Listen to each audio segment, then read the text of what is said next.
Happy Monday, Brent Tallman here with Fairway Independent Mortgage with a mortgage market update for April 3rd. We'll just get right to it, to the rates. The average rate this week is up from last week. 6.57 is the average conventional rate. That's up by 0.19. FHA 6.02, that's up by 0.32, and VA stands at 6.10, that's up by 0.35. Now bear in mind, these are average rates. Everybody's rate's different. There's so many factors that go into interest rates. But rates went up. And actually, there's a bit of good news in that regards, because last week was probably the first week in 3 weeks that we actually had a stable rate market, which we need. We need stability so investors feel comfortable, so lenders feel comfortable, and they can actually get a gauge of what's happening. When it's volatile and it's up and down, which is what it's been for 3 weeks, it's hard for investors and lenders to gauge exactly what's going on. And nobody knows what's going on. Everybody's taking a guess, and that just leads to a lot of instability. It leads to a lot of chaos.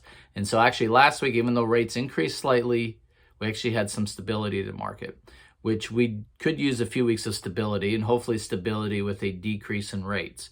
So we'll see if that takes hold. The main driver was the Feds announced that they were going to continue their hawkish rate policy well into the summer. Investors initially said that's not going to be true. They're not going to do that. They can't do that. And then over the weekend, as they thought about it, they said, okay, we do believe the Fed. So then they factored that into the rates. That's why we got our bump into the rate, anticipating rate increases from the Fed into the summer.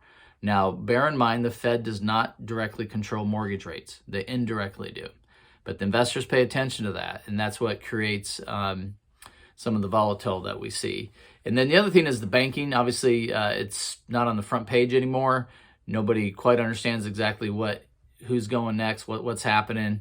And so just a lot of speculations with that. So barring something like that coming on the market, we should have some stability. The big market mover this week is going to be the job report that's coming out Friday. So you want to pay attention to that. Now, Friday is a good Friday. So Thursday is really when you want to pay attention to that, because that's when all the investors are going to place their bets on what's going to happen with the job report. Because that job report is a gauge on how the economy is doing. And if it shows that the economy is slowing down, that we really are in the midst of a recession, then that's good for rates. Rates typically come down historically when there's a recession.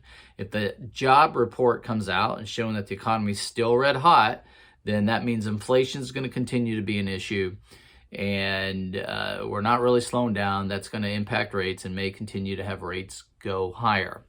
And that gets to my point. Now is always the best time to buy, because it is what it is. You can rent the rate. You can refinance it later. There's no guarantee rates are getting lower. And so we don't know exactly what's going to happen. You know where you are right now. Buy now, rent the rate, buy it down later. And that's the kind of leadership that we need when we're talking to our clients. The other thing is for the third month in a row, pending home sales have increased. That's into the month of February, which is fantastic. That's great news. And then this whole thing about, the housing market's going to crash. Not true. And the reason being, it's a simple supply and demand and supply issue, especially here in Florida. As long as demand is high and it outpaces supply, guess what's going to happen to home sales? They're going to continue to inch forward. They may not increase at the 20, 30%, which is unsustainable. And actually now you can buy a house. Sellers are willing to negotiate. They're willing to give concessions. They're willing to make repairs in many instances. So that's another reason why to buy. Because you want to buy when pessimism is at its lowest, not when the market's at its lowest. By the time the market gets to the lowest, you've missed the point. Pessimism is back on the rebound. Sellers don't make as many concessions. You can't get the same deal on a house. So keep that in mind. And as inflation goes, we're going to go. So we want to continue to watch that. The personal consumption expenditure, PCE, came out Friday, came in a little bit lower than anticipated, which was good news.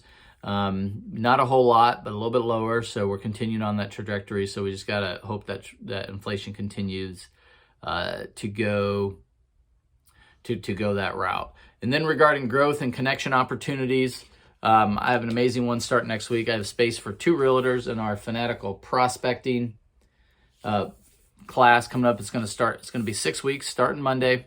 It's 1 hour, 7:30 to 8:30 every Monday morning for 6 weeks. There'll be some accountability. There'll be some homework involved with it. And it'll just be a great time to connect, to really dive in deep, and to help grow our business. That's what we want. We want you to grow your business. I want you to grow your business. And I'm looking forward to learning from you as well. So if you want to do that, please inbox me, text me, or call me. Be happy to get you on that list. Thank you. Take care. And as always, now is the best time to buy. Have a great week.